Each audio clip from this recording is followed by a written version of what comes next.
Saya akan share untuk teman-temannya yang lain juga. Jadi gini, itu kan tadi pakai sample size 2.0 ya, punya Lukman ya? Sample size. Kalau ini 2.0 saya Lemeso ya kan? Lemeso Lemeso. ya dok. Ya, kalau Lemeso itu pakai sample size 2.0 seperti yang saya perlihatkan tadi. Nah, permasalahannya adalah sampel size 2.0 itu adalah program yang sudah sangat lama ya. Dan yang resminya itu udah nggak ada gitu. Jadi yang ada di internet itu adalah yang sudah lama. Jadi yang bajakan-bajakan lah gitu ya. Piracy gitu. Nah, sebetulnya ada jalan yang paling mudah gitu ya. Ada jalan yang paling simple, paling murah untuk menentukan jumlah sampel. Ini saya perlihatkan di sini.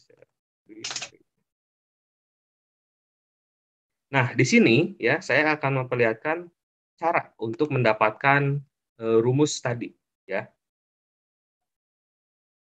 Nah, di sini kalau kita cari ya buat teman-temannya juga semua nih, kita ketiknya sample size kalkulator. Nanti hasilnya itu ada banyak. Ya, di sini juga kita bisa lihat ada 583.000. Tapi tidak semuanya itu bisa digunakan. Kenapa tidak semuanya bisa digunakan? Karena kita berhubungan dengan referensi. Bisa dipahami? Ya. Referensinya itu harus referensi yang sudah teruji. Nah, ini saya dapatkan sebuah website ya. Website ini nih di sini samplesize.net, di mana ketika saya buka, nah ini websitenya. Ketika kita buka ya, kita nanti akan mendapatkan referensi. Bisa dilihat? Bisa dok. Nah, si referensi-referensi inilah yang nanti kita akan masukkan ke dalam daftar pustaka kita.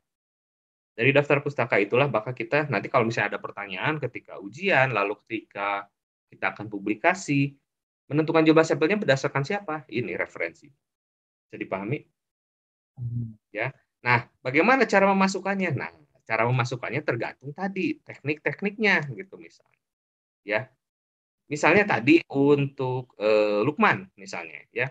Kalau misalnya untuk Lukman tadi, kita akan melihat di sini ada beberapa pilihan kalkulatornya ya. Nah, kalau punya Lukman karena dia adalah proporsi ya. Tadi kan proporsi betul tidak?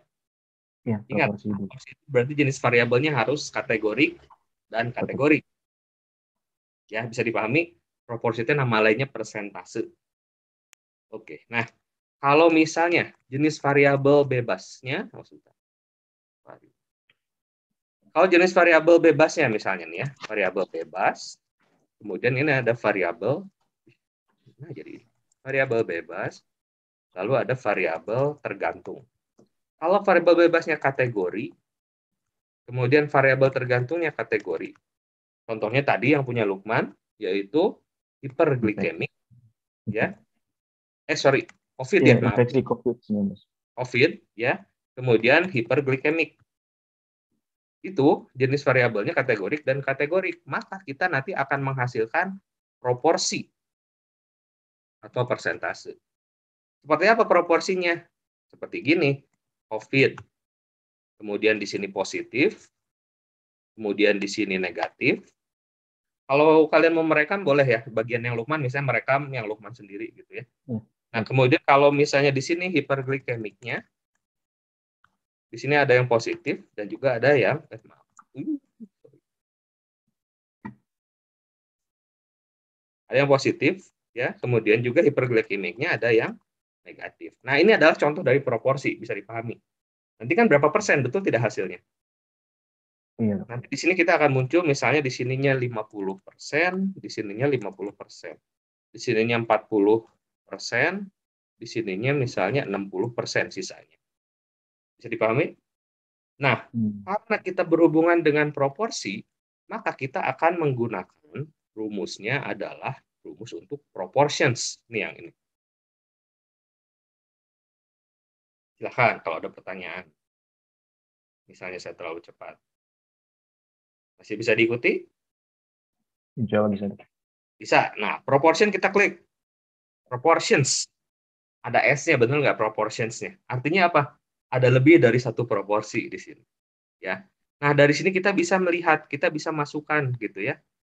Proporsinya berapa?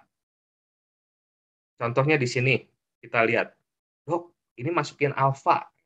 Alfa itu apa? Alfa itu adalah random error. Kita yang menentukan. Untuk kedokteran yang ditoleransi itu adalah 5%.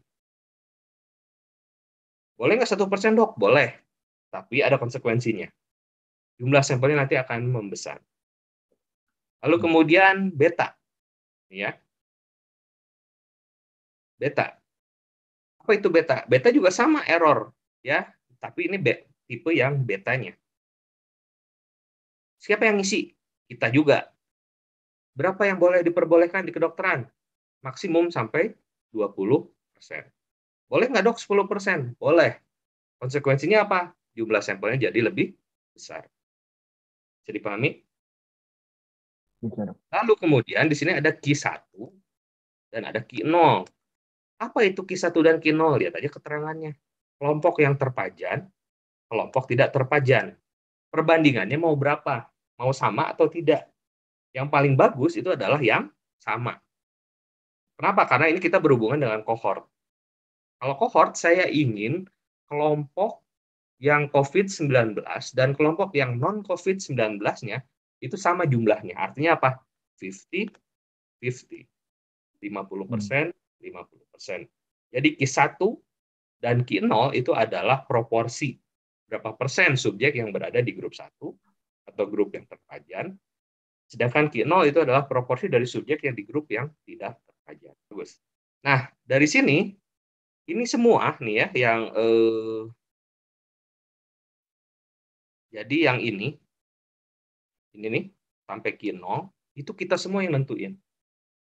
Tapi untuk P0, ini dari referensi. Makanya tadi saya nanya ke Lukman, pernah ada nggak penelitian seperti ini sebelumnya? Ya, jadi resiko di grup yang tidak terpajan itu berapa persen? Lalu resiko di kelompok yang terpajan itu berapa persen? Maksudnya gini, Man. Maksudnya gini.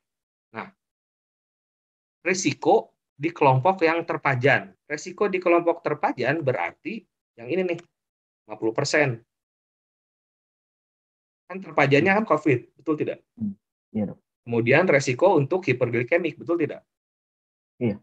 Ya, jadi ini adalah 50%. Berapa resiko di kelompok yang tidak terpajannya? Ada 40%. Seperti itu. Nah, ini didapat dari mana semua ini? Dari penelitian. Bisa dipahami yang lain semua? Bisa, dok. Nah, kembali lagi ya. Di sini artinya kalau kita bisa dapatkan di sini 0,5 dan 0,4, maka kita masukkan ke sini. P0-nya di dalam kelompok yang tidak terpajan tadi 0,4 kan. Sedangkan yang di kelompok terpajannya itu adalah 0,5. Nah, dari sini kita bisa dapatkan perbandingan risk ratio-nya berapa sebelumnya dari kelompok sebelumnya. Dari penelitian sebelumnya. Artinya kan 0,5 per 0,4. Ini lihat tuh. P1 per P0.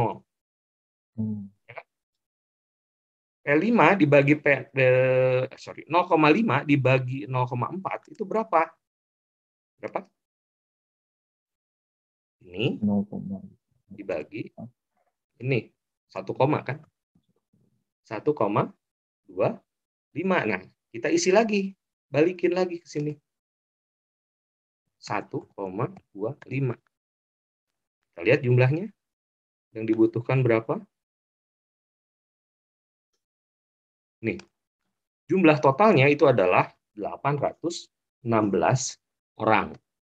Dengan perbandingan kelompok yang COVID-nya 408 dan kelompok yang non-COVID-nya 408.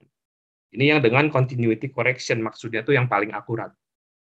Kalau yang kurang akurat, saya nggak bilang tidak akurat ya. Kurang akurat, kita pilihnya yang nomor 2 ini, without continuity correction. Bisa dipahami yang lainnya? Iya, dok. Lagi pertanyaan? Berarti untuk sampel yang dibutuhkan itu yang total itu ya, dok? Betul, Yang total 800. ini. Yang ini,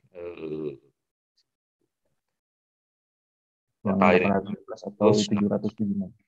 ya, atau 776. Udah kan? Itu bisa berubah kalau kita ubah tadi ya proporsinya, apakah sama atau berbeda atau. Betul. Kita misalnya nanti kita ubah, misalnya gini, kita ubahnya di sini adalah ininya misalnya dirubah nih. Kita dapatnya dari mana? Makanya kita harus dapatkan sumber referensinya yang sudah terpublikasi dari jurnal.